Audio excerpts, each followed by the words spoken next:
Sallallahu ala Muhammad.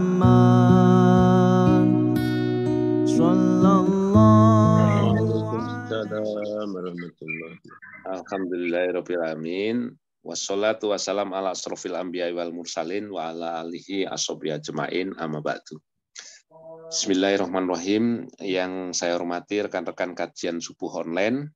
Hari ini Kamis 1 September 2022, Kamis Kliwon, 4 Safar 1444 Hijriah. Pada pagi hari ini kita akan memberikan tausiah dengan kajian Jangan Tinggalkan Kompetensi Dunia yang akan diisi oleh Bapak Profesor Jazi Eko Estianto PhD. Beliau adalah dosen MIPA UGM dan masih saudara saya. Moderatornya kolonel, penceramahnya kopral ini. Iya, terima kasih. Kalau saya manggilnya itu D itu. Iya, harusnya saya manggilnya Om, tapi tak panggil Mas biasanya. Iya, pernahnya gitu. Terima kasih Dik Jazi sudah kumpul dengan teman-teman ya dari banyakan dari Malang ini. Sebelum memulai, marilah kita membaca basmalah terlebih dahulu. Bismillahirrahmanirrahim. Selanjutnya, sebelum mengisi, Bapak Zazi akan diisi dengan sari tilawah yang sudah siap, yaitu Jeng Peni Larasati. Monggo kami beri kesempatan untuk Jeng Peni Larasati untuk menjadi sari tilawah. Tur nuwun Pak Diwi. Assalamualaikum warahmatullahi wabarakatuh. Waalaikumsalam warahmatullahi wabarakatuh. A'udzu billahi minasyaitonir rajim. Bismillahirrahmanirrahim. Allahul ladzi khalaqas samawati wal arda wa ma bainahuma fi sittati ayyamin summa stawa 'alal arsy ma lakum min dunihi min waliyyin wala syafi' afala tatadakkarun. Yudabbirul amra minas samai ilal ardi summa ya'ruju ilaihi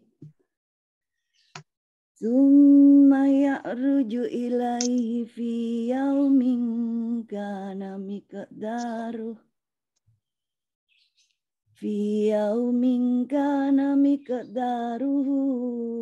alfa sanatim mimma ta'uddun. Zalika alimul ghaibi wasyahadatil azizur rahim. Sadaqallahul azim. Dengan menyebut nama Allah yang Maha Pengasih lagi Penyayang. Allah yang menciptakan langit dan bumi dan apa yang ada di antara keduanya dalam 6 hari. Kemudian dia bersemayam di atas arsy. Bagimu tidak ada seorang pun penolong maupun pemberi syafaat selain dia. Maka apakah kamu tidak mengambil pelajaran? Dia mengatur segala urusan dari langit ke bumi, kemudian urusan itu naik kepadanya dalam 1 hari, yang kadarnya lamanya adalah 1000 tahun menurut perhitunganmu di dunia. Yang demikian itu ialah Allah lah yang mengetahui yang gaib dan yang nyata, yang Maha Perkasa, Maha Penyayang, Maha benar Allah dengan segala firman-Nya. Assalamualaikum warahmatullahi wabarakatuh. Matur nuwun Jeng Peni Larasati. Beliau adalah sahabat saya SMP SMA. Masih ingat nggak sama saya Mbak Peni? Masih lah. Saya di Jogja Mbak Peni. Yeah. Terima kasih untuk Mbak Penny Larasati. Selanjutnya kami langsung aja Bapak Profesor Zazi Eko Estianto PhD, beliau dari MIPA UGM, untuk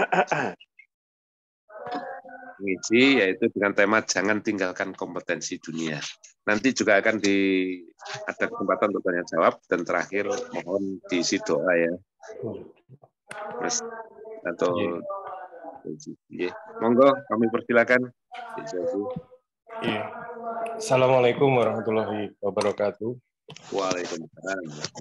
Innal hamdalillah nahmaduhu wa nasta'inuhu wa nastaghfiruh wa na'udzu billahi min syururi anfusina wa min sayyiati a'malina. May yahdihillahu fala mudhillalah wa may yudlilhu fala hadiyalah. Asyhadu an la ilaha illallah wa asyhadu anna Muhammadar Rasulullah. Qala Allah Ta'ala fil Qur'anil Azim, ya ayyuhalladzina amanu ittaqullaha haqqa tuqatih wa la tamutunna illa wa antum muslimun. Mohon izin untuk share, mudah-mudahan sudah muncul. Sampun. Matur nuwun. Ini seperti saya katakan tadi, moderatornya kolonel, penceramahnya kopral. Ya, ini Mas Yoyo itu jadi om saya gitu ya. Ya, lama nggak jumpanya di sini. Ya, Yang penting sehat, Mas. Alhamdulillah sehat-sehat semua, mudah-mudahan. Jadi saya memilih judul ini, nanti akan saya jelaskan kenapa. Ini kan banyak ayat-ayat Quran itu sebenarnya mendorong kita untuk meningkatkan kompetensi dalam hal yang mungkin biasa diklasifikasikan sebagai ilmu-ilmu dunia, ya, bukan ilmu-ilmu akhirat. Jadi banyak sekali ada itu. Kita akan mulai dengan ini. Yang pendekatan yang saya lakukan, saya akan merujuk ayat-ayat Quran saja, karena saya juga bukan ahli hadis, ya, jadi saya tidak bisa menilai apakah sebuah hadis itu sahih atau tidak. Sementara kalau Quran itu kita sepakat semua, ya, Quran itu tidak ada yang tidak sepakat bahwa Quran itu diturunkan kepada Nabi Muhammad SAW. Dan ini semua umat Islam, apapun alirannya, apapun madhabnya, apapun manhajnya, itu sepakat merujuk kepada Al-Quran. Ya. Jadi ini ayat di surat 50 itu Qaf, ya. Surat Qaf, ayat 45. Nahnu a'lamu bima yaqulun. Ya. Maaf nih, kita nutupi berikutnya. Ya. Kita full screen aja, ya.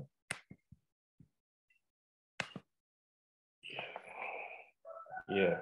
Nahnu a'lamu bima yaqulun wa ma anta 'alaihim bijabbar, ya.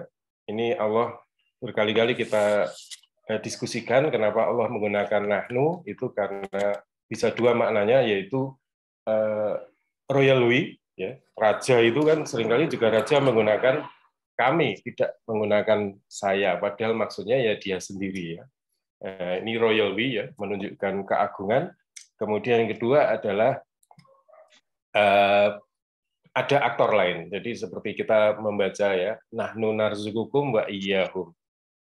Kamilah yang memberi rezeki kepada kalian dan juga kepada anak-anak kalian. Ini terkait dengan wala taqtulu auladakum khasyatal infaq. Misalnya, jangan kamu membunuh anak-anak kalian, jangan kalian membunuh anak kalian karena takut kemiskinan, misalnya takut tidak bisa membiayai hidup mereka, ya. Jadi ini kalau ketemu nahnu itu bukan berarti agama Islam itu politeis, bukan, tetapi ada proses yang mungkin ketika bicara tentang rezeki, itu kan rezeki tidak datang sendirinya, jadi Allah memberikan rezeki, tapi kita wajib berusaha untuk mengejar rezeki itu, ya. Tidak hanya berpangku tangan. Jadi ini ada banyak aktor di situ nanti, ya, sehingga menggunakan kata nahnu. Tapi juga arti yang tadi yang pertama adalah royal we, ya.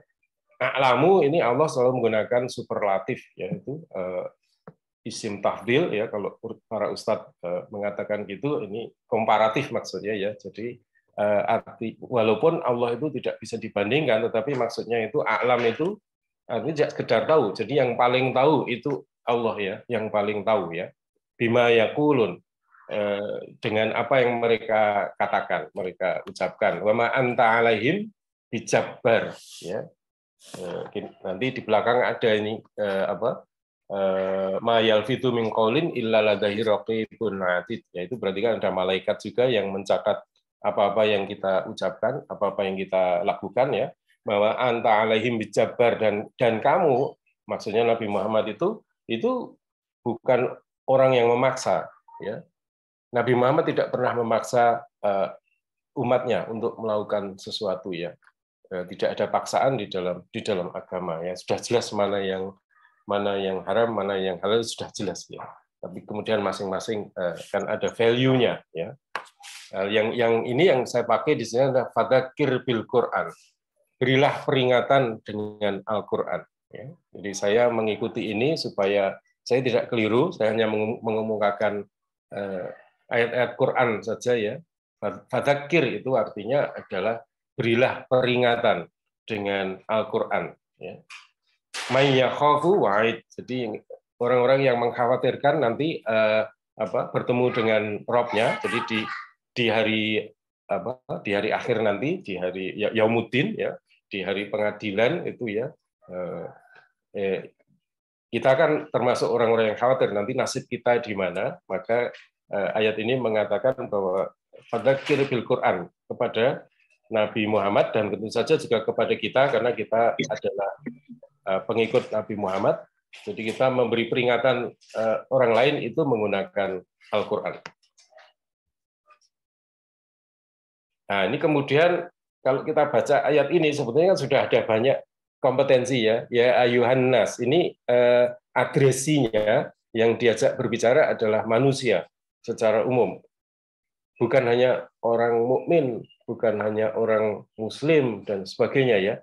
Jadi kulu mimma fil ardi halalan thayyiban. Jadi makanlah dari apa-apa yang ada di bumi yang halal dan yang thayyib, yang baik ya. Jadi di ayat ini kan kita sudah punya pertanyaan. Jadi yang di bumi itu yang halal itu yang mana? Ya. Yang halal yang semuanya halal, tetapi di sini saya kira itu adalah halal dalam makna cara perolehannya ya. Nanti ada haram ya. Ada sedikit sekali yang haram itu hanya daging babi, kemudian darah yang mengalir, kemudian bangkai, yang penyembelihan tidak diawali dengan asma Allah, kemudian yang mati karena tercekik, karena ketabrak mobil dan sebagainya, jatuh dari atap dan sebagainya. Kemudian yang lain yang adalah yang dipersembahkan untuk berhala. Jadi itu hanya 4 itu yang diharamkan, lainnya itu halal. Tapi ini juga punya makna nanti halal dalam cara perolehan. Walaupun itu barangnya halal, ya. Ayam goreng misalnya kan halal ya. Atau kalau ayam mungkin nanti Bapak Ibu mengkhawatirkan nyembelihnya baik apa enggak, ya udah tahu goreng gitu ya, atau tempe goreng. Tapi kalau itu diperoleh tidak dengan halal, jadi nyolong gitu ya dari warung itu dulu dagelan-dagelan kawan-kawan di SMA itu kan makan di warung sekolah ini nggak bayar. Nanti kalau reuni itu nyumbang banyak ke ibunya itu, jadi untuk nyaur dulu makan nggak bayar gitu ya. Jadi itu terkesan ini adalah caranya, sehingga bagaimana cara-cara umum yang halal itu bagaimana. Kemudian thayyiban, ini yang baik. Ini kalau yang pertama tadi halal itu didefinisikan oleh Al-Quran atau oleh agama. Thayyib itu ada ilmu umumnya ini ya. Karena ya ini kita tanya pada para Bapak Ibu yang menekuni teknologi pertanian atau biokimia atau apapun itu ya, kita kalau ada produk itu best before end ya. Di belakangnya pasti ada best before end. Ya saya nggak tahu itu eksak apa enggak ya. Kalau itu misalnya ada biskuit itu hari ini kedaluarsa ya, seminggu lagi masih thayyib atau enggak untuk dimakan, kan itu pasti ada ilmunya. Kenapa kok bisa memasang itu, tanggal itu, dasarnya apa ya? Apakah dia ada model perkembangan bakteri gitu ya, nanti sampai tanggal sekian itu akan banyak sekali dan itu akan membuat kita sakit perut misalnya gitu ya. Apa itu? Saya juga tidak tahu, tapi saya selalu kalau saya selalu udah ini kedaluarsa sudah buang aja ya. Tapi mungkin ada orang yang ini masih seminggu enggak apa-apa gitu misalnya ya. Nah, itu kan ilmu. Itu ilmu yang bisa dianggap sebagai kompetensi dunia dan ini membantu kita untuk melaksanakan ayat ini kan. Jadi melaksanakan agama itu memerlukan ilmu dunia ya. Wala tattabi'u khutuwatis syaiton. Jadi inna syaitona la amarrokum bisu. Jadi itu inna nafsa, inna nafsa la amarrotu bisu ya. Jadi itu terkait dengan kisah Nabi Yusuf ya. Tetapi setan itu selalu membawa kepada kemaksiatan ya. Mengajak kepada kemaksiatan setan itu ya. Makanya tidak nanti kemaksiatan baik maksiat melanggar ayat-ayat Al-Quran maupun melanggar ayat-ayat alam semesta ya. Jadi kalau kita tidak mencek tidak menservis mobil kita, kendaraan kita secara rutin itu saya kira juga dianggap melanggar. Nanti kalau ada apa-apa ya itu salah dia karena dia tidak memperhatikan ayat-ayat kauniyah. Jadi ini mungkin kawan-kawan yang bekerja di safety dari pesawat ini kan krusial sekali ya. Safety dari pesawat, atau mungkin cyber security dari perbankan ya. Itu karena kita dapat amanah untuk menjaga uang orang lain, maka kita harus menjaga security-nya itu. Jangan sampai ada orang kehilangan uangnya yang ditaruh di bank kita. Innahu lakum aduwwum mubin. Setan ini adalah musuh yang nyata. Jadi yang harus kita perhatikan itu setan itu musuh yang nyata. Dia akan selalu membisikkan kepada kemaksiatan, kepada kejahatan dan sebagainya. Nanti kalau orangnya sudah terpengaruh setan dan kemudian dia melakukan kejahatan, setannya itu pergi, sudah nggak perlu lagi. Dan nanti di akhirat kan dia akan ngomong, lah aku cuma ngajak kok, kamu yang jalankan gitu ya. Jadi nggak bertanggung jawab juga ya.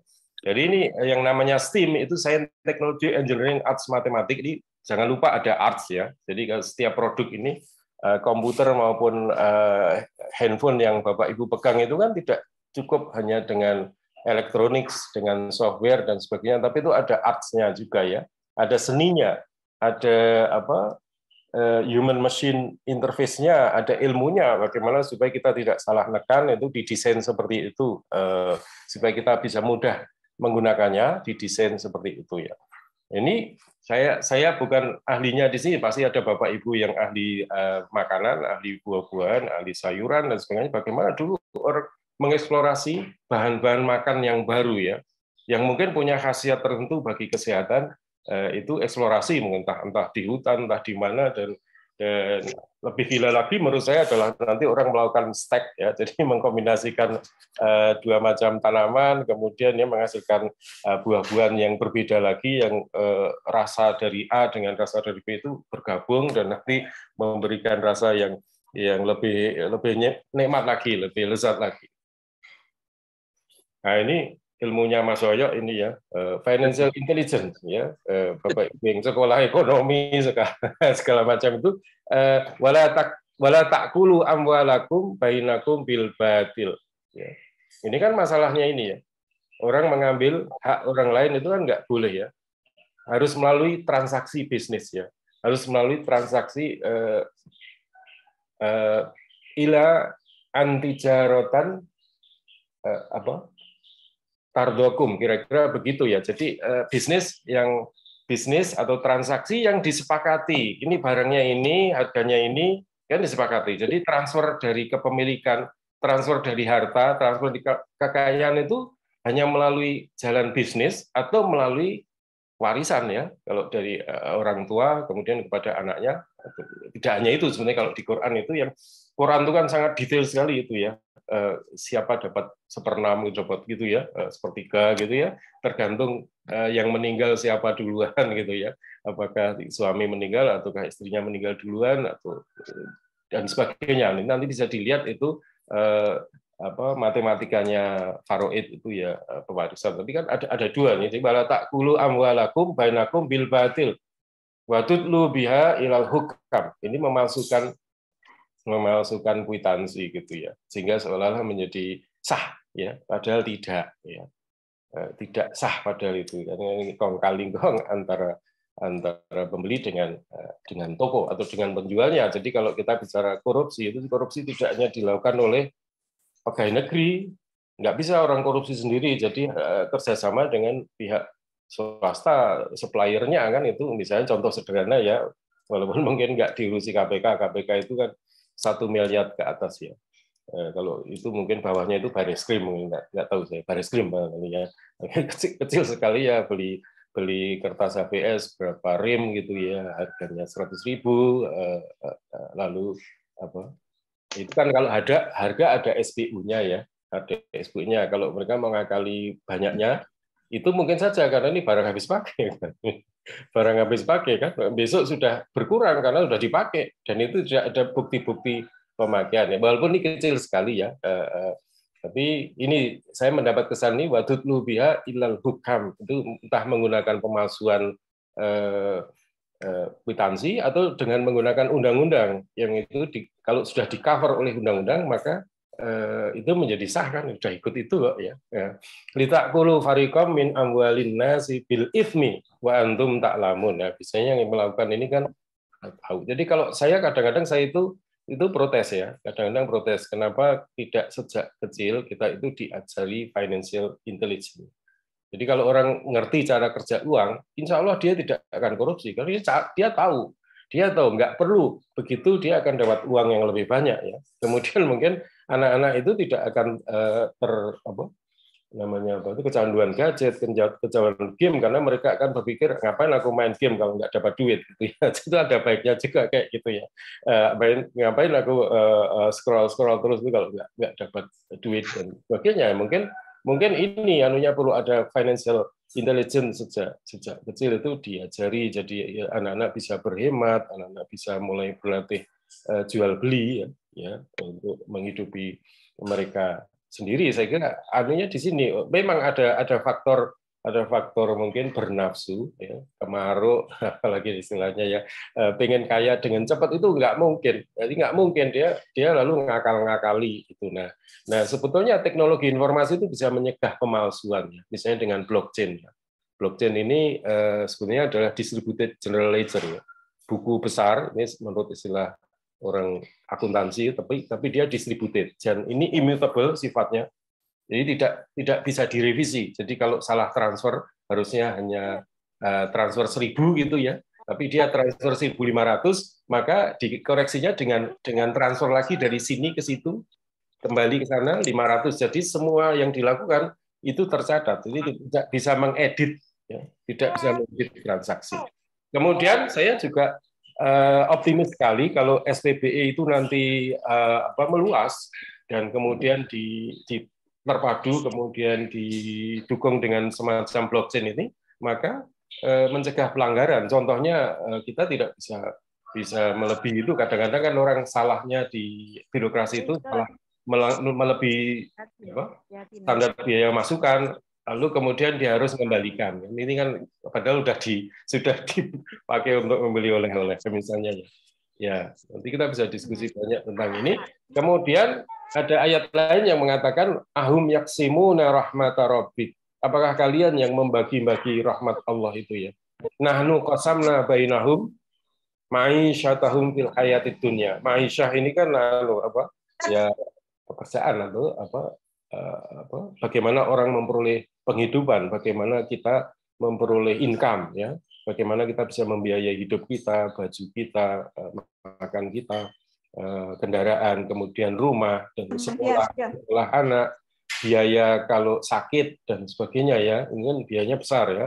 Jadi itu ma'isyah itu fil hayatid dunya itu dibagi oleh Allah. Tetapi sekali lagi tadi Allah sering menggunakan kata nahnu. Nah, ini menunjukkan bahwa kita tidak berdiam diri. Memang Allah akan memberikan rezeki, menjamin rezeki kita, tetapi kita tidak berdiam diri ya. Kita melakukan usaha mengejar rezeki itu ya. Dalam surat Al-Zumuah itu ya, faida nudiyalis shalah fantashir fil ardh. Selesai sholat Jumat langsung bertebaran ke ke muka bumi. Jadi Allah tidak menuntut lama-lama untuk ibadah kepada Allah, untuk berada di masjid, lalu bertebaran di muka bumi dan untuk mencari karunia Allah. Ya. Jadi kemudian warafa'na ba'dhum fawqa ba'. Jadi satu dilebihkan dari yang lain. Perbedaan profesi kita itu di ruang ini mungkin sekian banyak profesi yang berbeda-beda. Walaupun sekolah di tempat yang sama, yang ditekuni bisnisnya dan sebagainya beda-beda ya. Satu mungkin sederhana sekali ya. Sekarang banyak anak-anak itu bahkan cum laude sekali itu mungkin lulusnya cum laude dari apa teknologi pertanian dari apa itu jualan keripik itu saya hargai itu bukan sesuatu yang hina karena dia menghidupkan industri kuliner, menghidupkan industri makanan yang nanti itu memberikan pekerjaan kehidupan kepada banyak orang nanti kalau dia sudah berhasil membangun jaringan bisnisnya. Jadi ini berbeda-beda. Ini kesan saya tidak atas bawah ya. Walaupun warofakna itu pasti dilebihkan ya, tidak atas bawah. Jadi di antara kita nggak ada yang lebih tinggi berdasarkan profesi. Semuanya memerankan peran masing-masing. Kalau itu peran itu nggak kita lakukan, maka ada yang missing di dalam negara ini. Ada yang lowong ya. Warofakna ba'dhum fawqa ba'din darajat. Walaupun kesannya itu atas bawah, tetapi kan tidak bisa kalau tidak ada janitor itu kantor kita tidak bersih ya. Kota kita tidak bersih ya. Jadi janitor itu tidak bisa dikatakan janitor lebih rendah derajatnya. Tidak, dia memerankan peran penting ya. Mungkin suatu ketika sih kalau kawan-kawan sudah bisa membuat robot yang membersihkan jalan, menyapu dan sebagainya ya ini kawan-kawan itu mungkin bisa dirumahkan, tetapi itu masih akan jauh ya, teknologinya belum. Jadi jangan khawatir dengan perkembangan robotika, walaupun Ray Kurzweil itu CTO-nya Google kalau nggak salahnya, dia PhD dalam bidang matematik ya, dia mengatakan bahwa 2045 nanti akan terjadi singularity di mana kecerdasan komputer atau artificial intelligence akan melebihi kecerdasan seluruh manusia di muka bumi ini. Tapi saya ragu itu karena yang terjadi adalah augmented. Orang bekerja dengan dibantu oleh robot. Ya. Orang bekerja dibantu dengan software AI dan itu membuat lebih efisien, membuat lebih efektif. Jadi decision making-nya menjadi lebih tepat. Ya. Dia lebih bisa memberikan horizon, memberikan cakrawala yang lebih luas untuk kemungkinan peluang bisa di season 1, di season 2, di season 3. Itu kalau digambarkan secara manual itu akan lebih lama waktunya, tapi dengan AI dia bisa mengusulkan gimana kalau diginikan, berbagai skenario lalu dengan cost dan benefit masing-masing ya. Sehingga si decision maker-nya bisa ngambil termasuk itu. Jadi kawan-kawan yang kebersihan kota, kebersihan gedung itu dengan bantuan itu, misalnya dengan robot yang bisa memanjat gedung kaca, kemudian membersihkan kacanya, ini kan membantu safety. Jadi daripada orang yang naik ke situ kemudian nanti ada apa-apa jatuh dan meninggal, kan kalau jatuh robotnya kan beli lagi, tapi kalau yang jatuh manusianya kan nggak bisa beli gitu ya. Lihat tahida ba'duhum ba'dun sukhriyan. Jadi supaya kita saling mempekerjakan ya kan. Saya bukan dokter gigi, saya sakit gigi pergi ke dokter. Ya, saya tidak tahu mesin, saya kendaraan saya trouble, saya bawa kepada bengkel. Jadi ini saling mempekerjakan tuh tidak selalu harus menjadi majikan tapi saling mengambil manfaat sehingga ada transaksi bisnis ya. Kita tidak menanam makanan kita sendiri di rumah gitu ya. Kemudian diproses sendiri, kemudian dimasak sendiri kan masing-masing ini, makanya ada supply chain gitu ya. Ada supply chain mulai dari petani sampai di meja makan kita itu aktornya akan banyak sekali yang terlibat ya. Kemudian warahmatu rabbika khairum mimma yajma'un. Ini kesannya adalah Quran itu tidak suka dengan orang yang menimbun harta. Harta itu harus diinfakkan dalam artian dibelanjakan. Karena kalau itu nanti value-nya akan naik ya. Kalau disimpan aja, apalagi uang ya, itu kan turun ya. Nilainya pasti turun dan gunanya apa? Gunanya apa punya rekening yang besar gitu ya, malah nanti pajaknya besar gitu ya. Kalau itu ya semangat itu kan mengumpulkan ya. Jadi ini kesannya jangan sampai. Kemudian kalau itu kita juga analisis kebutuhan di suatu negara, apakah benar kita kekurangan ustadz ya atau kiai ilmuwan agama, atau apakah benar kita kekurangan saintis dan engineer, artis dan sebagainya, perlu diomongkan ini. Jangan sampai nanti orang mengatakan bahwa Islam itu melarang seni. Seni tidak masalah selama dia tidak melanggar hal pokok ya. Jadi misalnya tidak menggambar telanjang gitu ya, tidak gitu ya. Boleh aja keindahan kan itu dengan melihat keindahan alam orang bisa terbuka hidayahnya ya. Orang bisa istirahat dan kemudian bisa memperoleh rejuvenasi, kemudian apalagi itu. Supaya nanti misalnya kita Sabtu Minggu, kenapa kok Sabtu Minggu orang pada luar, mungkin nanti supaya Senin itu fresh ya. Dia bisa bekerja lebih semangat lagi dan lebih produktif. Itu namanya rekreasi. Kemudian ciptaan dan perintahnya ini juga yang mungkin bisa diperdebatkan ya. Inna rabbakumullahu alladzi khalaqas samawati wal arda fi sittati ayyam, dalam 6 masa. Ini sebenarnya karena hari itu kan harus ada matahari dan bumi dalam pemahaman kita. Jadi ayam itu jamak dari yaum ya. Itu ya yaum saat itu tadi yang dibaca Ibu siapa tadi Ibu Penny ya, itu nanti 50.000 setahun atau sehari ya. Sehari di akhirat itu ekuivalen dengan 50.000 tahun kita ya, karena itu mudah dipahami karena satu hari di Mars itu mungkin lebih panjang daripada di bumi ya. Percepatan gravitasinya juga berbeda kan, jadi apalagi nanti kalau itu dihitung seluruh alam semesta kan gede banget itu ya, gede banget ya. Jadi pasti itu akan satu harinya jauh lebih panjang daripada satu hari kita ya. Itu 50.000 tahun, ada ayat yang mengatakan 1.000 tahun, dan itu sebenarnya kan hanya mengesankan bahwa hari di sana nanti itu lebih panjang daripada hari-hari yang kita alami di dunia ini. Sumas tawa alal ars, ini juga saya lihat di sosial media orang berdebat itu ya, apakah Allah ada di sini gitu ya. Apakah Allah ada di bumi? Nanti cenderung panteistik ya. Itu pegangan ini aja bahwa Allah itu beristiwa di atas aras. Bagaimana Allah beristiwa? Apakah seperti kita duduk? Itu nggak perlu dibahas gitu ya, karena Allah itu berbeda. Kemudian arasnya itu di atas air gitu ya. Nanti ada ayat lain yang mengatakan wa kana arsuhu 'alal ma' gitu ya, dan arasnya itu di atas air. Itu nanti ya, itu ilmu gaib ya, nanti kewenangan kawan-kawan yang menekuni ilmu akhirat gitu ya. Yukshil lailan nahar yatlubu hafifah. Ya ini ada kesan bahwa ini seperti ilmu astronomi. Ini kan ini jelas sekali ya. Wasyamsa wal qamara wan nujum musakhkharatin bi amri. Nah, ini kalau kita belajar sains atau engineering atau teknologi, itu kan kita mudah memahami itu bahwa hukum-hukum Allah itu tidak hanya yang ada di Al-Quran, tapi juga hukum-hukum yang ada di alam ini ya. Memang yang merumuskan mungkin Newton, Faraday, Maxwell, dan sebagainya itu ya, Lavoisier atau siapa dalam kimia itu ya, kemudian ada Mendel dalam biologi atau siapa itu ya, itu yang merumuskan. Tapi sebenarnya itu adalah hukum-hukum Allah yang la tabdila li sunnatillah. Gitu. Sunnah Allah itu tidak berubah. Dari dulu sampai sekarang ya begitu, hanya mungkin ada edit dikit, ketelitiannya lebih bagus gitu ya, karena kan ini usaha akal manusia untuk memahami hukum-hukum alam ya. Jadi dia tidak absolut, tidak mutlak. Itu pendekatan-pendekatan.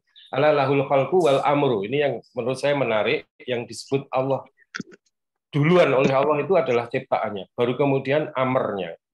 Jadi kalau orang berprinsip bahwa amr itu sebagai perintah ya, bukan sebagai governance gitu ya, karena ada negara namanya al-imarat gitu ya, yang itu kan dari kata amr, itu amir itu kan pimpinan ya, pemimpin itu amir. Jadi di sana Emirates Arab itu al-imarat al-arabiyah atau apa bahasa Arabnya ya, itu adalah sekumpulan amir-amir ya, itu seperti United States ya, ada amir-amir. Seperti Malaysia itu ada raja-raja, kemudian nanti yang memimpin gantian namanya yang di Pertuan Agung, itu nanti pilihan gantian siapa yang menjadi kepala negara, nanti perdana menterinya itu menjadi kepala pemerintahan ya. Jadi ini kalau kita mengatakan amr itu sebagai perintah Allah seperti sholatlah, berpuasalah, maka ini ternyata yang disebut dulu adalah ciptaannya. Jadi itu mempelajari ciptaannya itu juga tidak lebih rendah daripada mereka yang mempelajari perintah-perintahnya.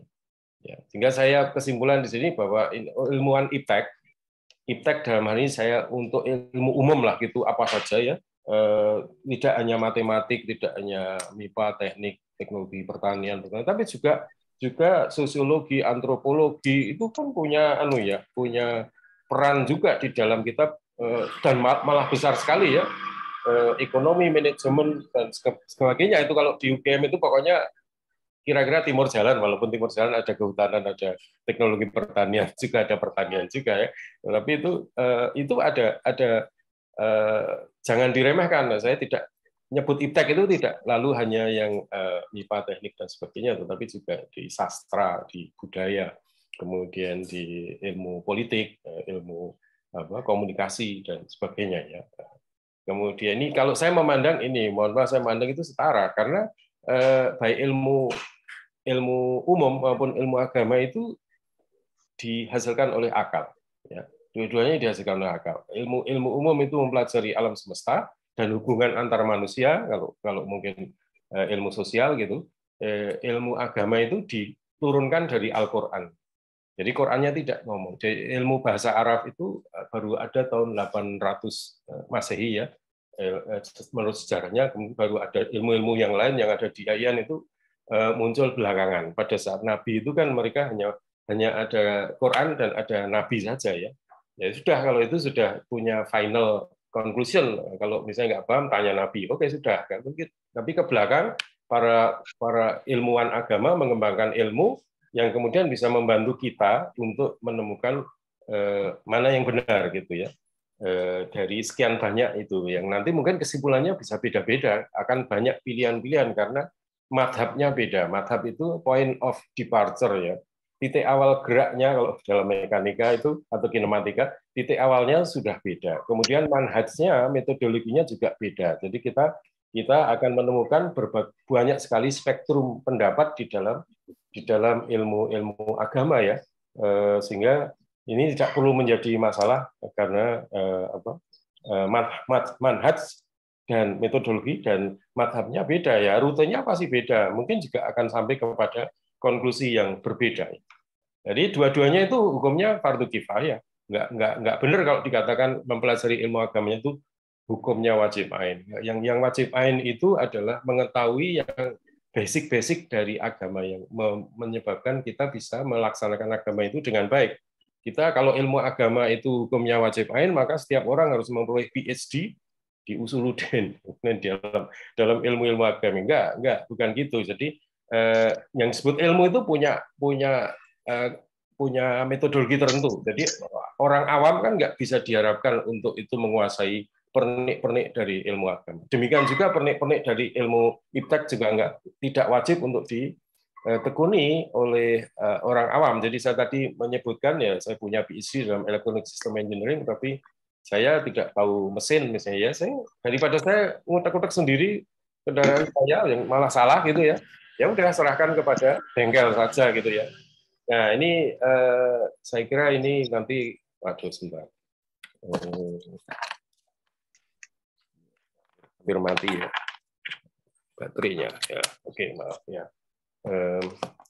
Kemudian ini tadi yang saya sebutkan data collection ya, ma yalfidu min qaulin illa ladaihi raqibun atid ya. Ini sebetulnya kadang-kadang saya berpikir Allah itu kan maha tahu, nggak usah dilapori malaikat, kan Allah sudah tahu. Tadi Allah di atas aras, kalau kita bayangkan Allah nggak akan tahu kalau tidak ada laporan malaikat, berarti pemahaman tauhid kita itu keliru. Jadi Allah itu tanpa ada malaikat pun Allah itu tahu. Bahkan sebelum waktu, karena Allah tidak terikat waktu ya, tidak terikat tempat dan waktu ya. Itu Allah Maha tahu. Kenapa kok Allah ngajari kita bahwa ada malaikat? Ya, ini kan kalau saya memahami ini pelajaran IT gitu ya. Karena data is the new oil kata orang ya. Dengan data kita memperoleh kekayaan. Ya, kalau saat ini mungkin juga Saudi juga sudah mungkin tinggal 7 tahun lagi atau kata yang lain 70 tahun lagi minyaknya habis, makanya Saudi itu membangun PLTN dengan Cina karena nanti sumber energinya dari minyak itu sudah nggak bisa diandalkan lagi sebagai sumber energi maupun sebagai sumber income ya. Data is the new oil. Kemudian data is the new uranium. Jadi karena uranium itu mengandung radiasi nuklir, maka data jangan sampai keluar. Ya, ini kan pelajaran cyber security. Data is the new asbestos. Jadi data justru bisa merusak juga ya, bisa membakar. Lalu yang terjadi di kita sekarang ini surveillance capitalism ya. Google, Facebook dan sebagainya itu kan men-track kita ya. Bahkan kalau kita mau lihat itu tiap minggu itu Google Map ngasih tahu kita kemana saja. Ya. Kan mayal gitu mengkolin illa ladaihi raqibun atid. Jadi tidak ada satu kata pun yang terucap melalui lisannya kalau dalam hal ini ya, kecuali ada pencatatnya. Jadi itu ini pelajaran IT, data itu harus disimpan. Data mana yang perlu disimpan? Karena nanti kalau sudah lewat waktunya, kita tidak bisa kembali ke tahun lalu untuk mencatat data itu kan. Nah, tapi kalau semuanya dicatat itu butuh memori yang besar sekali ya. Butuh hard disk yang besar sekali untuk nyimpan. Nah itu perlibatan kawan-kawan di dunia IT, dunia komputer science. Nah ini sedikit pamer ya, tahun 2018 ada Perpres tentang SPBE nomor 95 kalau nggak salah ya. Jadi ini peraturan presiden tentang sebetulnya dulu namanya e-government kan. Ini disebut sistem pemerintahan berbasis elektronik. Lalu kita eksekusi. Dan waktu itu Bapeten menjadi peringkat 1 di SPBE di antara LPNK, itu lembaga pemerintah non kementerian ya. Kemudian peringkat 2 nasional perizinan berbasis risiko 2021. Ini nomor satunya ISDM ya, jelas sekali kan. Karena ISDM dananya besar sekali. Kemudian Bapeten itu nggak pernah sampai 200 miliar ya, karena ini kan isunya perizinan, inspeksi dan sebagainya, kemudian consigning, penyusunan peraturan dan sebagainya. Tapi ini sesuatu yang selama hampir 8 tahun saya memimpin Bapeten, ini sesuatu yang saya bisa agak lega karena ada sesuatu yang bisa kita tinggalkan di situ. Ini penggunaan IT yang dinilai oleh pemerintah itu sebagai terdepan di Indonesia. Kemudian Allah Maha Akun ya, ini Atqona itu dari kata itqon, kita mengadopsinya menjadi tekun ya. Wa taral jibala tahsabuha jamidatan wa hiya tamurru marras sahab ya. Kita melihat untuk kalian atau kamu melihat gunung-gunung itu kamu kira berhenti, kamu kira itu jumud ya, statik, beku, stagnan, letargik ya. Orang yang letargik itu dia nggak mau bergerak, itu mager lah, malas gerak gitu ya, malas berpikir dan sebagainya. Seolah-olah gunung itu jumud ya, jamidatan ya, wahya tamurru marras sahab. Tapi sesungguhnya dia itu seperti berjalan seperti hanya awan. Jadi kalau kita belajar astrofisika atau apa itu kan bumi kita itu kan berada di berevolusi, berrotasi gitu ya. Jadi kulun falakin yasbahun ya. Itu yasbahun ya. Kulun fi falakin yasbahun ya. Jadi itu seolah-olah benda-benda langit ini semuanya berenang di falaknya masing-masing, di tracknya masing-masing ya. Dan itu makanya kita menggunakan 2 ya, berdasarkan hadis itu kita harus melihat hilal, bukan melihat bulan loh. Yang dilihat itu hilal, itu konjungsi ketika 3 benda langit itu satu garis ya. Tapi juga itu bisa dihitung. Itu tadi hukum-hukum Allah tidak berubah ya dari dulu sampai sekarang itu la tabdila li sunnatillah ya, tidak ada gantinya, tidak berubah. Karena itu bisa dihitung. Nah, ini saya kalau ngomong nanti harus saya cek jamnya ya. Mungkin tinggal sebentar ya. Jadi itu bisa dihitung, ada rumusnya. Nanti kita bisa ngitung. Jadi kalau kawan-kawan NU menggunakan ru'yat, kawan-kawan Muhammadiyah menggunakan wujudul hilal. Wujudul hilal. Jadi menggunakan hisab ya, ini karena memang kalau jobnya itu karena lebih banyak kawan-kawan NU yang merokok, jadi ini ahli hisab di sini ya. Dia sudah menggunakan hisab itu, jadi menggunakan ru'yat, tapi ini harus dikombinasikan ya. Ini tidak perlu diperdebatkan. Jadi ini kalau saya melihat dari si nasihat untuk kita, maka kita tidak boleh jumur. Kita harus dinamik, terus bergerak. Inovasi tiada henti itu siapa ya? Suzuki atau Patwi dulu ya. If anybody can, Canon can, itu katanya Canon ya. Tapi sudah berubah. Tiap masa itu semboyan-semboyannya berubah, tidak tetap ya. Kalau kita lihat orang-orang bisnis kan berubah-ubah terus. Nah, dia harus energik. Sunnahilladzii atqana kulla syai'. Sunnah itu construction. Ya, ini ada kaitannya dengan insinyur dan sebagainya, mengkonstruksi bangunannya. Jadi Allah itu mengkonstruksi itu. Apa yang ini alam semesta itu kan konstruksinya Allah ya. Jadi dan Allah itu atqana kulli syai'in, maha profesional. Jadi ini kita harus profesional juga di dalam pekerjaan kita. Itu kualitas pekerjaan kita itu juga harus selalu kita tingkatkan. Innahu khabirum bima taf'alun. Allah maha menguasai informasi tentang apa yang kamu lakukan. Jadi tadi pertanyaan saya tadi sebenarnya Allah itu nggak memerlukan malaikat, nggak memerlukan laporan. Kita sebagai pimpinan perusahaan, pimpinan instansi, kita memerlukan laporan karena kita manusia. Tetapi kalau Allah sebenarnya tidak memerlukan laporan, karena itu saya memahami ayat-ayat tentang malaikat itu sebenarnya pelajaran teknologi informasi atau pelajaran ilmu komputer. Kemudian fungsi bintang itu sebagai navigasi ya. Wa huwallazi ja'ala lakumun nujuma litahtadu biha fi dzulumatil barri wal bahr. Jadi kenapa saya omongkan gini hubungannya dengan kompetensi dunia? Ayat-ayat ini tadi sebetulnya kan ayat-ayat yang bisa dipahami untuk sebagai pendorong kita menekuni ilmu-ilmu dunia yang menyebabkan kita bisa kuat ya menghadapi berbagai serangan. Saat ini ada perang informasi ya.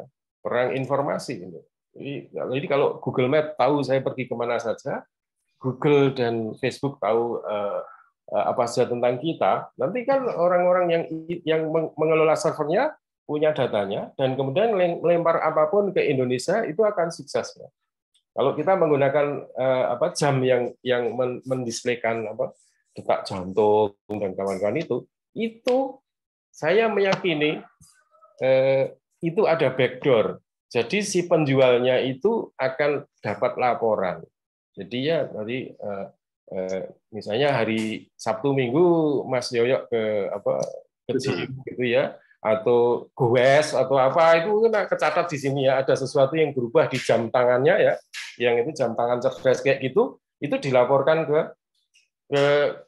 ya misalnya ini Samsung tahu kan, misalnya Samsung tahu sekian banyak orang di dunia itu yang pakai ini berapa. Seperti hanya ini kita misalnya beli handphone saya Android ya, begitu saya ngidupkan handphone saya yang pertama, maka ini handphonenya apa Mi ya, handphone poco-poco misalnya, poco-poco ini buatan Mi kalau nggak salah ya, Xiaomi. Nah, Xiaomi akan tahu berapa banyaknya Android devices di seluruh dunia dan berapa yang baru mulai pakai hari ini, kan tahu. Jadi nanti si Samsung akan tahu data-data medis, paling tidak itu detak jantung, kemudian apa ada di situ ya. Kemudian nanti dia bisa memperkirakan dengan AI, memperkirakan kira-kira 10 tahun lagi orang itu akan sakit apa. Dan dengan itu dia bisa mencuri start. Dia membuat perusahaan farmasi dan kemudian membuat obatnya sudah lebih dulu ya. Jadi nanti penyakitnya muncul 10 tahun lagi, 5 tahun lagi dia sudah bisa jualan obatnya. Ya, oke. Ini kan juga gitu. Kita mungkin dulu tidak melihat bahwa nujum satelit itu bisa dianggap sebagai bintang, dan itu bisa untuk navigasi. Kalau kita navigasinya pakai bintang beneran, yang tahu menggunakan navigasi itu siapa? Yang ya hanya Allah dan yang gunakan kan, hanya dua pihak ini, Allah dan manusia yang menggunakan bintang untuk navigasi di tengah padang pasir, di tengah laut dan sebagainya. Ya. Tapi kenapa orang lain berpikir membuat satelit GPS, membuat GLONASS, membuat Galileo, Navig, Beidou dan sebagainya? Karena kalau navigasinya menggunakan satelit, yang tahu lebih banyak. Pengelola satelitnya tahu berapa orang yang menggunakan. Ya, seperti Google Map tadi, tahu saya itu perginya kemana. Karena GPS receiver saya di handphone ini saya on-kan, maka dia akan tahu saya kemana saja. Dan itu benar kan? Jadi di-track ketika ada kejahatan dan sebagainya, makanya polisi perlu ngambil handphone orang itu karena bisa untuk nge-track orang itu kemana saja. Benar apa enggak klaimnya dia enggak ada di situ gitu ya. Jadi ini kan sebetulnya harus men-trigger kita untuk menguasai ilmu dunia atau kompetensi dunia. Nah, kemudian saya memahami lagi itu cerita jin di Nabi Sulaiman itu ya cerita pabrik yang ada robotnya ya. Karena nggak mungkin ya itu saya memahami jin itu adalah teknologi informasi, jin modern ya. Kita masuk gerbang tol, kita nge-tap gitu, kok pintunya buka. Siapa yang buka itu? Jangan-jangan ada jinnya itu ya. Ya itu sebetulnya gitu ya. Ya mungkin memang barangkali ada jin beneran, tapi saya memahaminya itu. Ini di ayat ini bicara Nabi Sulaiman itu punya pabrik ya. Ya. Yang kemudian itu mana itu baina yadai ya. Wa minal jinni may ya'malu baina yadai. Baina yadai itu idiom dalam bahasa Arab yang artinya itu ya memang baina yadai di depannya ya. Baina yadai ini dua tangan saya itu, baina dua tangan saya ini kan di depan saya ya. Kemudian bisa dimaknai juga dia pokoknya apa saja yang dilakukan itu akan apa aja yang diperintahkan Sulaiman itu akan dilakukan. Ya'malu nalahu ma yasha'u min ini membuat apalah, membuat panci, membuat apa dandang, membuat apapun ini kan otomasi pabrik modern ya. Jadi sekarang itu dulu kita sering lihat foto dari pabrik IC itu ada clean room ya, orang masuk itu menggunakan clean room. Sekarang nggak ada lagi pabrik IC yang pakai clean room karena di situ isinya robot semua. Jadi tutup aja. Nah, kan itu mereka mengkhawatirkan ada debu yang dibawa oleh orang yang masuk. Sekarang orang nggak perlu masuk ke clean room di pabrik IC ya, karena isinya cuma robot aja, dan mungkin pabrik mobil isinya robot, lama-lama itu manusianya kemana gitu ya. Manusianya harus berpikir di pekerjaan-pekerjaan yang tidak clerical, tidak repetitif gitu kan. Kalau cuma masang pintu mobil, masang kapnya itu kan bisa dilakukan oleh robot ya, tapi manusia nggak perlu melakukan itu ya. Ya, oke. Kemudian ini mungkin ini yang terakhir dari slide saya. Ini kita lihat itulah yuqatilunakum jami'an illa fi qura muhassonatin aw min wara'i judur. Jadi ada orang-orang yang tidak mau berperang kecuali di fortified cities. Jadi kota yang dilindungi itu contohnya di sini misalnya Iron Dome-nya Israel ya. Qubbatul Hadid ya, Qubbatul Hadid itu ya. Jadi sebenarnya itu bukan dom gitu. Itu adalah kalau ini roketnya Hamas itu mau jatuh di Tel Aviv misalnya, maka orang Israel atau sistem Iron Dome-nya itu akan nembak roketnya Hamas dan itu meledak di udara sehingga tidak mencelakakan orang-orang di Hamas ya. Orang-orang di Tel Aviv ya. Karena tidak jadi meledak di bawah, tapi meledaknya di sana ya. Mungkin nanti ada space debris apa itu barang-barang kecil, tapi kan dia tidak menghantam kota, ya, tidak menghantam kota. Kemudian yang kedua itu aumi waro ijudun itu dari balik tembok. Itu saya memahaminya itu drone. Jadi yang membunuh ini siapa? Apa namanya ini yang Al-Qaeda ini baru saja itu pakai drone kan? Pakai drone. Nah, menurut saya drone itu lebih Islami. Nanti saya jelaskan. Karena apa? Berdasarkan database, musuhnya siapa? Ya. Diidentifikasi, kayak itu siapa namanya Al-Qaeda. Kemudian dulu Jenderal Sulaimani dari Iran, kemudian Anwar al-Awlaki, ini yang ada di database-nya Amerika, itu mereka adalah teroris. Kan ditembak, gitu ya. Yang meninggal kan hanya targetnya. dan mungkin ajudannya itu ya itu collateral damage-nya dikit. Tapi kalau tidak dengan drone dan database-nya nggak benar, kalau database-nya nggak benar pakai drone pun akan ditembak orang yang salah ya, atau GPS-nya dihack akan ditembak orang yang salah. Tetapi kalau menggunakan tradisional senjata tradisional, jadi senjata kinetik, itu bunuh satu orang itu satu kota dibom semua, itu carpet bombing kan. Nah itu kan bisa wanita dan anak-anak yang nggak bersalah itu dibunuh. Kan ada hadis yang mengatakan kalau kita perang jangan membunuh wanita, anak-anak ya, jangan membunuh orang-orang yang tua ya, jangan merusak vegetasi. Kalau satu kota dibom itu sawah rusak ya, hutan-hutan rusak ya. Dan juga jangan merusak infrastruktur dengan carpet bombing, itu gedung-gedung hancur, jembatan hancur, macam-macam. Jadi kalau itu musuhnya hanya satu, misalnya Anwar al-Awlaki atau al-Sulaimani atau siapa saya lupa ini yang pimpinan Al-Qaeda ini ditembak dengan drone, yang mati hanya dia plus mungkin kiri kanannya ya itu susah sekali untuk dihilangkan. Tapi kalau nanti teknologi drone itu makin teliti ya, mungkin yang mati hanya dia saja.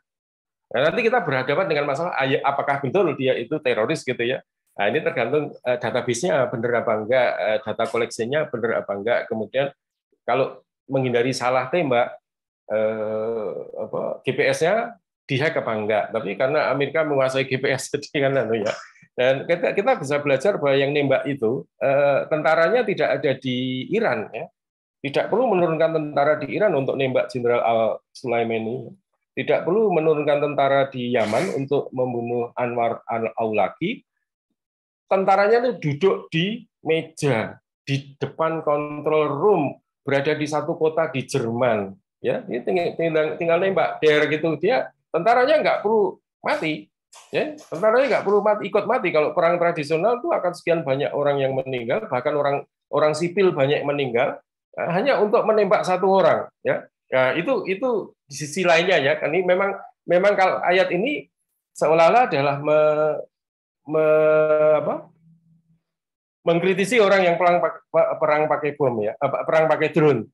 Kita lihat sebaliknya aja, kalau ada ayat di Quran itu menundukkan pandangan, tapi kalau orang mau menikah itu kan malah disuruh melihat, harus lihat dulu calon istrimu kan. Gitu ya. Jadi itu dua sisi yang bisa ba'suhum bainahum syadid ya. Jadi itu di ayat lain juga ada ngomong bahwa mereka itu wa qulubuhum ini ayat yang ini ya. Tahsabuhum jami'an wa qulubuhum syatta. Wa qulubuhum syatta. Jadi kamu melihat seolah mereka itu bersekutu, tentara sekutu misalnya zaman dulu, tapi sebetulnya hati mereka itu tidak bersatu. Dzalika bi annahum qaumul la yaqilun. Nah, ini kritik terhadap yang tidak menggunakan akal. Tapi dia membuat ini kan menggunakan akal. Nah, sebentar sedikit lagi ya. Jadi jadinya itu menjadi in-screen we trust ya. Jadi si tentara tadi itu pokoknya meyakini bahwa apa yang tertampil di layar itu benar. Ya. Padahal belum tentu ya. Belum tentu. Ya, kalau kita nonton filmnya Jason Bourne itu yang dia di tengah hutan sama temennya dan kemudian ditembak drone gitu ya. Temennya mati, dia bisa menghindar dari tembakan drone karena dia melepaskan beacon yang ada di pahanya, dia keluarkan karena itu yang dibaca oleh tentaranya yang menembak dia. Tapi yang menarik adalah 2010 itu ada Stuxnet, semacam virus yang merusak sistem sentrifugal untuk pengayaan uranium di Iran. Dan itu dipandang sebagai senjata cyber yang pertama. Apa bedanya senjata cyber dengan senjata kinetik? Senjata cyber itu, kalau senjata kinetik ya tadi ngebom kota, jadi senjatanya hancur. Jadi si yang diserang tidak bisa belajar dari senjata yang ditembakkan ke dia. Tapi kalau cyber weapon, yang diserang bisa belajar dari senjata yang ditembakkan ke dia, karena tidak hilang cyber weapon. Lalu ini virusnya itu bisa dipelajari oleh orang Iran, sehingga 2012 Iran tuh nyerang Saudi Aramco dengan virus, atau sebenarnya bukan virus, ini cacing ya, yang disebut Samun ya. Dan kemudian ada turunan dari Stuxnet itu Duku, Flame dan sebagainya. Kalau kita mempelajari dunia virus komputer atau malware, program-program jahat itu ini kita menghadapi perang cyber, Jadi ini tidak perlu lagi ada parade militer. Kalau parade militer dulu itu kan orang memamerkan, ini saya punya sekian warhead gitu ya, menyebabkan negara lain mikir 2 kali untuk menyerang. Tapi sekarang ini tidak bisa dilihat capability cyber dari tiap negara itu, karena ini biayanya tidak mahal. Yang penting adalah akal saja. Membuat senjata cyber itu tidak diperlukan biaya yang besar, dan bahkan memulung dari apa yang sudah diserahkan ke kita lalu dimodifikasi. Itu akan jadi peta perang itu mungkin agak sedikit berubah. Nah, ini dari sekian ayat itu saya kira ini penekanan untuk ilmu dunia cukup besar, dan kita mungkin sudah 1000 tahun melupakan ini ya. Hanya berfokus pada yang ritual, yang sifatnya hati dan sebagainya, tetapi hal-hal seperti ini tidak memperoleh perhatian yang cukup, sehingga kita menjadi bulan-bulanan ya. Ini mungkin Google, Facebook dan sebagainya lebih tahu tentang Indonesia daripada kita, lebih tahu tentang diri kita daripada kita sendiri ya. Karena ini sekarang abadnya memang abad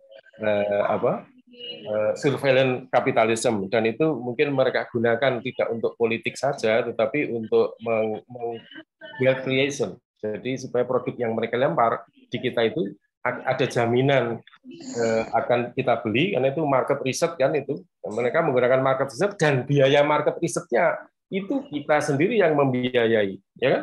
Bahkan lebih bangga kalau punya handphone yang harganya 30 juta, padahal itu kita beli sesuatu agar kita dimata-matai oleh orang lain.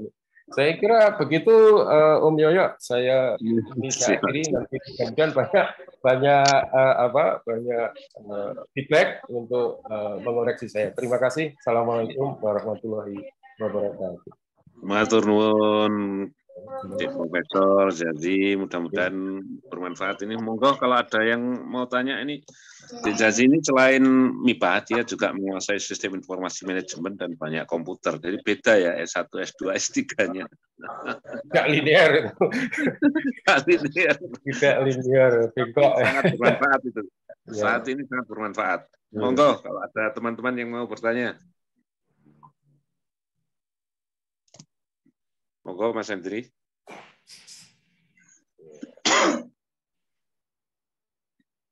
Kalau belum ada, saya mancing dulu nggih. Mungkin teman-teman lagi mikir. Monggo Mas Hendri. Ada komentar juga di ini chat, tapi saya sedang baca. Monggo. Ini Mas Jazi. Memang menarik ya kalau kita kaitkan ilmu murni dengan Al-Qur'an. Ada suatu polling atau suatu riset gitu ya. Konon negara yang maju itu negara yang lulusan ilmu murninya itu paling banyak.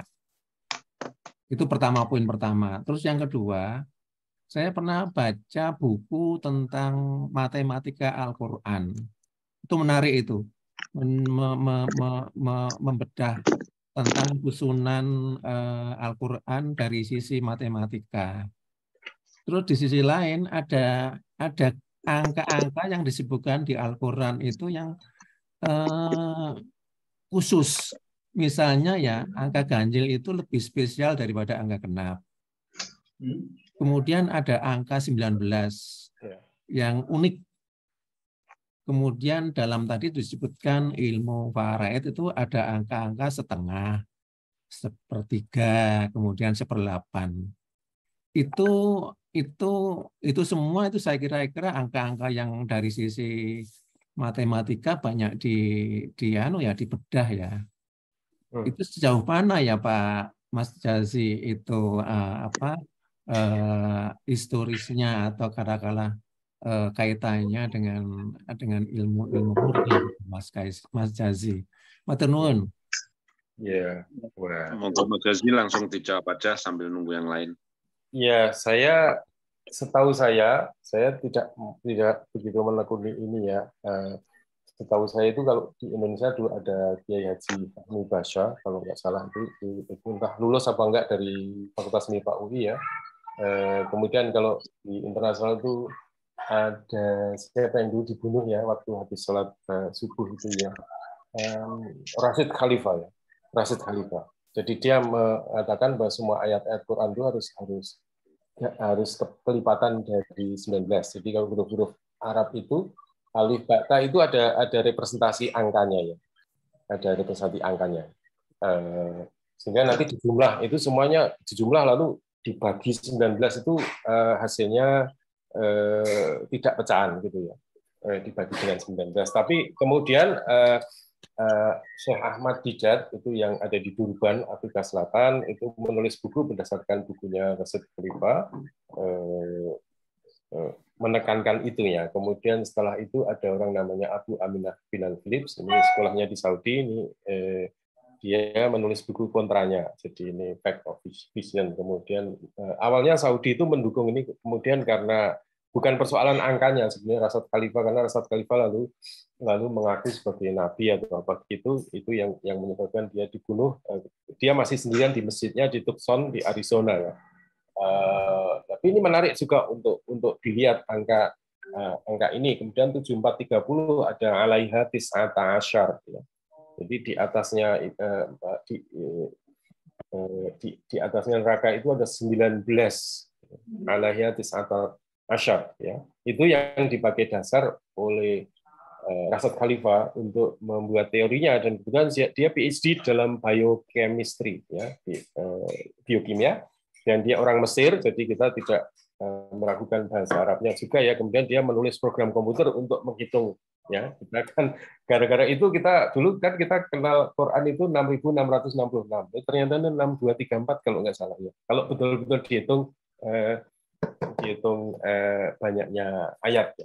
Jadi ini kalau ada Bapak Ibu yang mau ke situ ya saya kira bagus saja itu ya, karena ini nanti akan meningkatkan keyakinan kita dan keyakinan orang-orang yang meragukan Al-Qur'an bahwa Al-Qur'an itu memang betul-betul wahyu dari Allah ya. Jadi penelitian seperti ini bukan sesuatu yang mungkin sedikit aneh ya, tapi karena memang kalau Bapak Ibu yang menekuni ilmu agama kan memang yang dipelajari berbeda, dan kita yang mempelajari hal yang lain itu kan bisa aja mengamati Quran itu ternyata begini dari sisi matematik, lalu ada yang ayat apa itu 57 tadi yang saya sebut itu ya,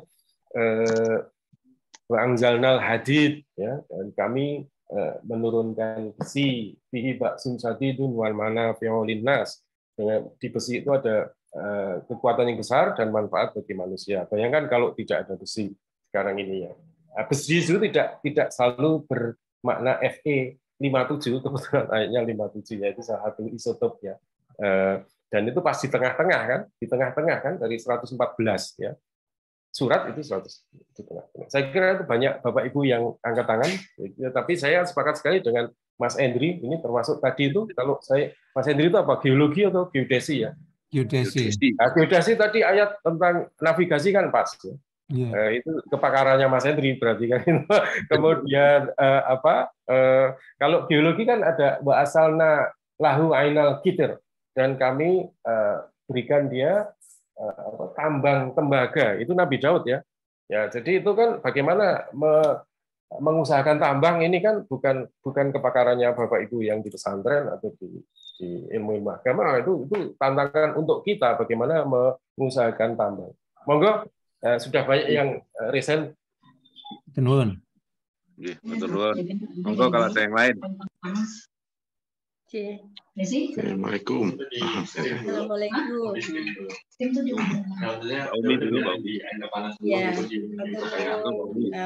Mas Dwi atas waktunya. Assalamualaikum warahmatullahi wabarakatuh. Prof. Jazakallah khair. Ilmunya barakallah, Masya Allah. Ternyata banyak sekali yang bisa kita ambil manfaat dari apa yang dijelaskan oleh Prof. Jazi tadi. Saya merasa bahwa Al-Quran memang diciptakan untuk mengakomodasi ilmu sejauh apapun. Betul nih Prof. Jazi ini ya. Jadi mulai dari zaman dulu sampai yang mungkin sekarang ini bagi manusia adalah yang tercanggih ini masih dapat terakomodasi oleh Al-Quran insya Allah. Nah, ini kemudian yang ingin saya tanyakan itu begini, Prof. Memang akal itu barangkali dikaruniakan oleh Allah kepada manusia itu dengan kemampuan yang tidak terbatas. Ternyata ada sebagian manusia yang begitu jeniusnya sehingga mampu dengan ilmu pengetahuan itu, ya mudah-mudahan ini doa saya itu mereka akhirnya akan bertemu dengan Allah juga gitu dan dapat pencerahan itu karena banyak ilmu-ilmu yang luar biasa ini ditemukan di manusia yang belum mengenal Allah begitu. Prof. Jazi. Nah, yang ingin saya tanyakan itu begini. Di dunia perikanan, ya saya kebetulan di dunia perikanan ini, itu ilmu pengetahuan sampai saat ini itu adalah menemukan GMO, genetic modified organism gitu ya. Jadi suatu produk yang luar biasa, memang cepat tumbuh, tahan penyakit dan sangat menguntungkan bagi yang bisa menernakkan atau membudidayakan ini. Tapi kemudian itu masih ada debat, apakah organisme yang semacam ini itu tuh dibolehkan di dalam agama begitu, karena dia bukan lagi kita anggap sebagai resources ya, natural resources, tapi ini man-made, sepertinya seperti man-made seperti itu GMO ini. Dan sampai sekarang memang masih sedikit penelitian yang membuktikan bagaimana efek GMO ini pada manusia. Ditengarai pasti ada efeknya terhadap pertumbuhan kita. Itu saja sudah kita ketahui dari ini. Misalnya kita memakan ayam yang diberi growth hormone, ternyata itu efeknya terhadap manusia luar biasa. Nah, ini bagaimana menurut Prof. Jazi ya yang produk-produk semacam GMO ini? Itu yang pertama. Kemudian yang kedua, saya tadi melihat pernyataan Prof. Jazi yang kalau ilmu agama itu juga fardu kifayah. Apa benar, Prof? Bukan fardu ain? Karena sepertinya untuk setiap orang harus mengerti gitulah. Mudah-mudahan ini mendorong kita untuk paling tidak itu bergerak di keluarga kita gitu, bahwa semuanya harus ke sana gitu, mengenal. Matur nuwun Prof. Jazi yang juga kalau agak banyak. Assalamualaikum. Waalaikumsalam Mbak Umi. Mbak Dek Jazi ini Mbak Umi ini dosen Fakultas Perikanan Unibro. Ya. Sama juga Prof. Sama dengan Pak Rektor sebelum ini ya Pak Hanafi, Nufil Hanafi. Nufil Hanani. Ya, mungkin kalau banyak yang ini saya akan jawab singkat ya, karena banyak yang jadi saya balik bertanya ke Bu Umi ya, sekarang tidak hanya GMO ya, tapi artificial meat ya, daging yang ditumbuhkan di lab, bukan dari binatang ya, bukan dari hewan. Ini tapi menurut saya, kalau saya dulu ditanya ya, dulu saya nggak tahu kok, saya disuruh gantikan Profesor Asmuni Abdurrahman itu di ceramah di hadapan mahasiswa kedokteran hewan itu, mereka tanya apa hukumnya cloning. Saya jawab ya saya nggak tahu, tapi lakukan dulu. Jangan sampai kita nggak terus di depan sudah dibilang haram lalu kita tidak melakukannya. Lakukan dulu, nanti setelah bisa apa enggak, setelah bisa nanti baru kita kritisi ya. Kemudian tentang ilmu agama, iya saya meyakini ilmu agama itu fardu kifayah, karena kalau fardu ain kita semua harus punya PhD di bidang ilmu agama. Yang saya maksud adalah kita harus tahu caranya sholat, harus tanya wudhu. Itu bukan ilmu, itu tidak masuk klasifikasi ilmu, itu hanya informasi. Jadi kan informasi saja, oh wudhu begini, sholat begini, puasa itu harus begini, itu tidak mengetahui, itu tidak menjadikan kita menjadi ilmuwan agama.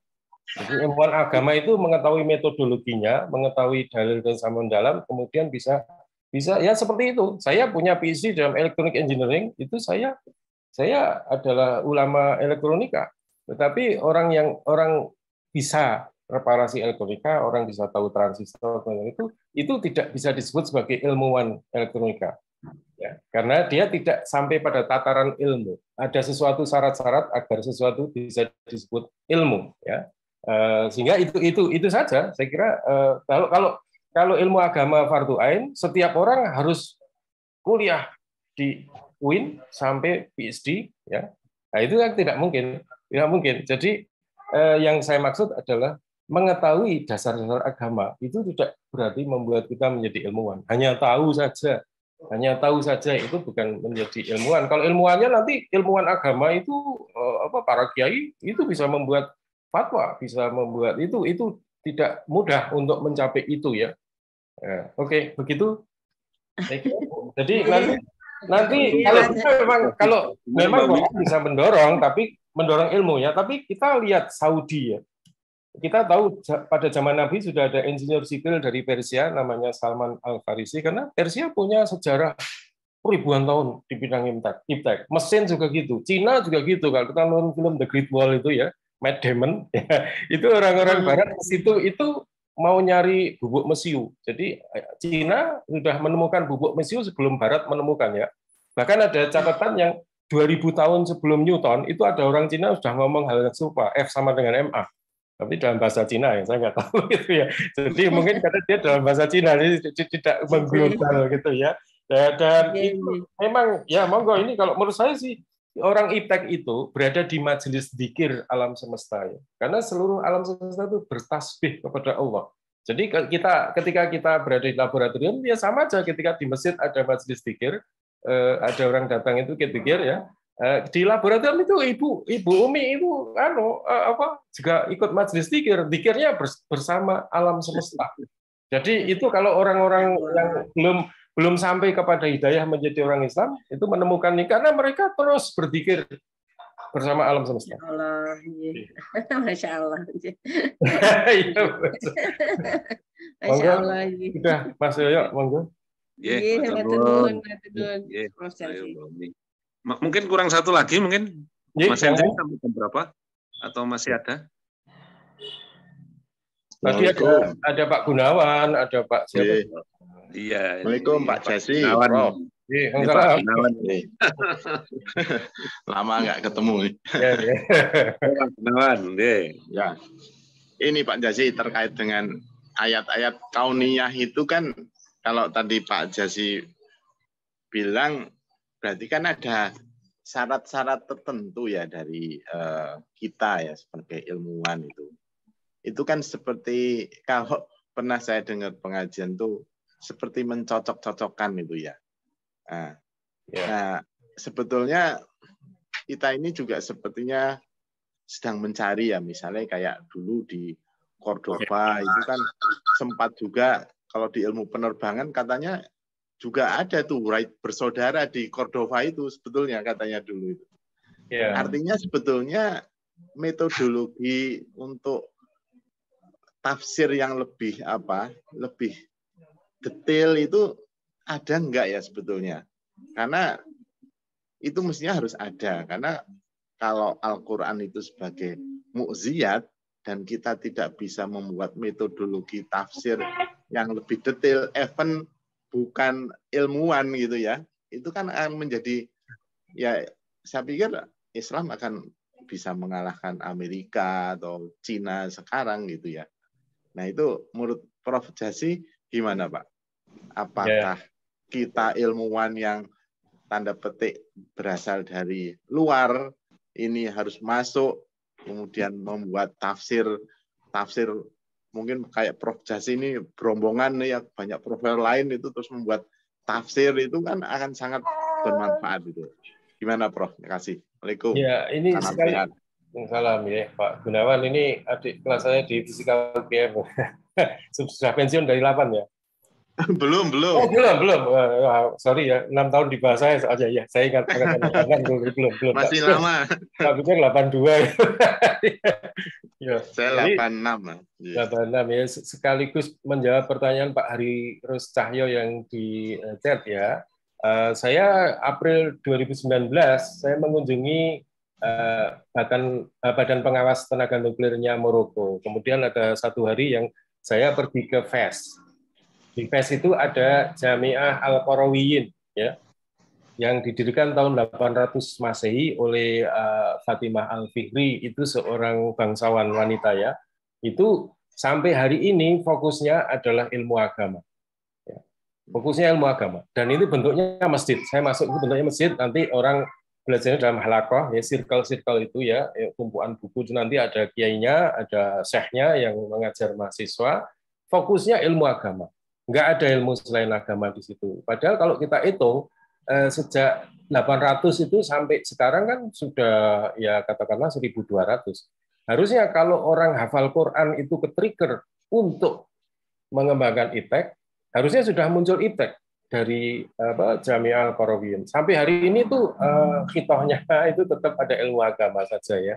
Dan kemudian harusnya muncul teknologi baru yang nyaingi Google dari pesantren-pesantren. Jadi saya dulu juga sepakat bahwa kita harus hafal Quran dulu, harus paham. Tapi kalau saya hafal Quran, saya nggak milih jadi ilmuwan. Saya milih jadi kiai, lebih enak, Pak. Ya kan? Lebih enak jadi kiai. Ilmuwan itu susah loh.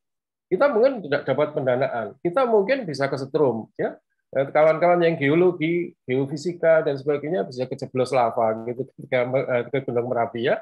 Jadi ini tantangannya lebih besar dan kemudian mungkin tidak biasa. Jadi kan kita di masyarakat ini agama itu sebetulnya sudah embedded di dalam masyarakat Jawa, ya, atau masyarakat Indonesia pada umumnya, ya. Di Padang sudah ada namanya itu Sarak Basandi Kitabullah, sebelumnya jadi adat Basandi Sarak, ya. Jadi itu artinya ilmu agama Islam itu sudah embedded di dalam masyarakat Padang. Orangnya ngerti atau enggak, orangnya sering baca Quran atau enggak, orangnya sholat atau enggak, kalau orang akan mengatakan zina itu berdosa. Orang akan mengatakan membunuh itu berdosa. Orang akan mengatakan berbohong itu berdosa. Orang akan mengatakan mencuri itu berdosa, ya kan? Walaupun orangnya tidak sholat, bukan practicing Muslim gitu, karena sudah embedded. Jadi kalau mohon maaf kalau Pak Hari Rostahyo itu mengatakan dulu sebelum menguasai itu kuasai Quran dulu, ini is a lifetime. Jadi menurut saya itu mempelajari Quran itu sampai meninggal, ya. Kita tiap hari kita baca Quran itu masih ada yang belum kita pahami, ya kan? Kalau dulu Pak Bayi Arifin, kalau nggak salah itu penerbitnya di Semarang dulu, saya waktu kecil membaca buku beliau judulnya Samudra Al-Fatihah, ya. Jadi dari satu surat Al-Fatihah aja itu kalau dibaca terus itu akan muncul wawasan yang terus berkembang, ilmunya banyak sekali. Itu hanya dari 7 ayat yang diulang-ulang, kan itu istilahnya kan 7 ayat yang diulang-ulang, ya. Dan ini anak-anak kecil itu konten ilmu pengetahuannya dari situ memang banyak sekali. Tapi kebanyakan mohon maaf yang muncul ada ilmu sosial, kan itu karena mungkin memang para kiai menekuni ilmu sosial dulu, mungkin para wali songo itu. Ini saya dapat info dari Ustadz Yasir itu, ya, Ustadz Yasir di Jogokarian. Beliau pernah ceramah dan mengatakan kenapa di Klaten nggak ada peninggalan siapa ya, yang orang dari Persia atau mana itu yang mengislamkan orang Klaten dan Prambanan. Tetapi beliau tidak punya peninggalan masjid karena beliau lebih berfokus pada pemberdayaan masyarakat, berfokus pada antropologi, ya. Kalau pertama bangun masjid di tengah masyarakat Hindu jelas nggak bisa, kan, akan ditolak. Tapi dengan bahasa Jawa yang itu cengkir, kencengin pikir, terus kupat itu laku papat gitu, ya. Dengan kayak gitu orang tertarik dan kemudian. Tapi tantangan kita sekarang itu beda dengan tantangan Wali Songo yang mengislamkan orang Hindu, ya. Tantangan kita itu bagaimana mendahsyatkan potensi umat Islam yang sudah Islam ini, gitu, ya, mendahsyatkan. Makanya saya presentasikan ayat-ayat yang mengandung pesan-pesan IPTEK, ya, supaya kita mendayagunakan potensi kita untuk menghasilkan ini. Saya dikelilingi ini semua bukan buatan kita, kan. Kalau Syekh Qardawi itu dalam ceramahnya nahnu narkabul kitor walaisat kitoruna, gitu, ya. Kita naik kereta api dan itu bukan kereta api kita. Itu kalau Indonesia mungkin sudah nggak berlaku karena ada PT Inka yang membuat kereta api. Tapi di Mesir mungkin kereta apinya impor. Jadi narkabul kitor walaisat huna kitoruna nahnu narkabutiyar walaisa huna tiaruna gitu ya. Kita naik pesawat itu bukan pesawat kita. Sekarang ini semuanya kan sampai kepada magic jar itu bukan buatan kita ya. Kulkas bukan buatan kita. Apa aja bukan buatan kita di rumah kita itu, coba lihat aja. Mana yang buatan kita, sampai peniti pun mungkin juga tidak, skop kecil mungkin juga tidak gitu ya. Jadi itu saja saya kira dulu memang ilmu ini Pak Hari Ruscahyo ya, ilmu zaman Al-Khwarizmi itu ilmunya masih rudimentary kan. Sekarang ini ilmu sudah ruwet ya. Makanya Eropa bersatu membentuk pusat riset Eropa ya, yang lebih gede akseleratornya daripada Amerika ya. Amerika sudah kalah di situ karena tidak bisa dibiayai oleh satu negara sendiri. Asosiasi negara itu setor dana karena ini ada dana-dana yang tidak bisa dijustifikasi kalau ikut istilahnya Mas Yoyo gitu ya. Jadi kan itu misalnya Emirates, sekarang kok Emirates punya program angkasa luar, untuk apa? Program angkasa luar itu kan buang-buang duit aja. Nilai ekonominya di mana? Sebetulnya nilai ekonominya, ini cocok dengan Pak Gunawan karena orang 8 ya. Nilai ekonomi dari program angkasa luar itu muncul dari spin-off. Ya. Dalam rangka mengamati itu, mereka buat teknologi. Nah, teknologinya nanti dibuat spin-off. Artinya itu dimunculkan di masyarakat dalam bentuk yang lain ya. Teknologi lain, tapi dia muncul karena kebutuhan untuk pengamatan angkasa, kebutuhan untuk menerbangkan orang ke angkasa, dan kemudian nanti muncul yang lain. Kalau kita melihat program angkasa di Amerika sudah menjadi swasta, ini Elon Musk ya, SpaceX dan sebagainya, dia mungkin dari situ dia kemudian di spin-off-kan ke mobil listrik, ke mobil tanpa sopir dan sebagainya. Dan kemudian ada kebutuhan di angkasa itu, ini satelitnya Pak Gunawan ya, itu satelit kalau baterainya habis kan izinnya habis ya. Jadi saya mengapresiasi tinggi sekali anak-anak muda 8 tuh, kalau nggak salah saya dengar bisa mengextend lifetime dari baterai satelit dari 5 tahun menjadi 7 tahun. Jadi kan izinnya tambah 2 tahun, nggak perlu izin lagi kan. Nah, kemudian apalagi itu, dengan Cina. 2007 Cina itu menembak satelitnya sendiri. Karena satelit yang habis izinnya itu harus nggak ada di situ kan. Salah satunya diturunkan. Caranya, tapi Cina ngambil kebijakan, Cina itu nembak sendiri satelitnya dan kemudian hancur. Jadi space debris dulu kalau nggak salah itu 8 juga ngajak Mipa UGM untuk membuat simulasi sampah angkasa ini jatuhnya di mana. Itu jatuhnya itu Pak Gunawan lebih tahu apakah jatuhnya di Maluku atau di mana dulu gitu ya, atau jatuh di Papua ya. Tetapi itu message message pertahanan. Cina nembak satelitnya sendiri itu sebenarnya ngomong kepada negara lain, you jangan macam-macam ya. Kalau you macam-macam, satelitmu tak tembak. Cina punya capability untuk nembak satelitnya sendiri, sehingga dia pasti juga punya capability untuk nembak satelitnya orang lain, satelitnya negara lain. Ya. Itu artinya dia sebagai deterrence supaya negara, secara politik menjadi kuat kan ini. Paling tidak itu selain jadi ini jadi pressure politik ya, penguasaan ilmu dan teknologi itu menjadi pressure politik. Selain nanti ada produk-produk on the way yang mereka kembangkan teknologi angkasa itu bisa di spin off-kan kepada produk-produk konsumen yang dia punya waktu return yang lebih cepat ya daripada kalau ini nanti kapan Elon Musk itu bisa merealisasikan mimpinya tentang wisata angkasa ya. Kita wisatanya tidak hanya ke Bumi Roloko, tidak hanya ke Raja Ampat, tapi wisata ke Mars gitu ya. Itu ya. Terima kasih Mas ya. Iya, matur nuwun Pak Gunawan, seperti oleh Pak. Gimana Mas Hendri? Masih terus tergantung nih Mas Jazi ini ada waktu enggak itu? Siap, saya masih nanti acara saya jam 9.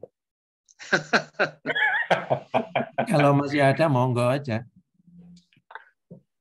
Kalau masih ada monggo, kalau ada yang mau tanya silakan, kalau enggak ada ya sudah.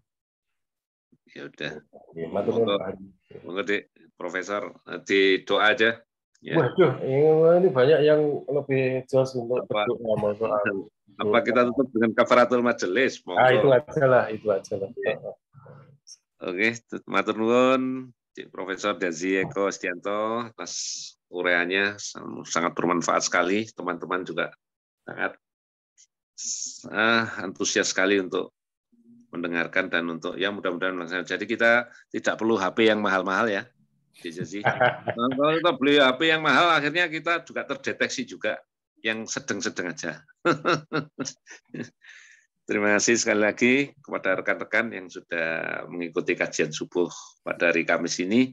Mudah-mudahan semuanya diberikan sehat walafiat. Marilah kita tutup doa kajian ini dengan doa kafaratul majelis.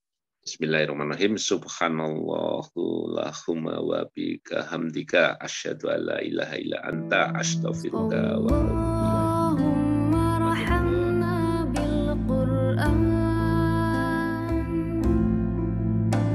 واجعله لنا إماما ونورا وهدى ورحمة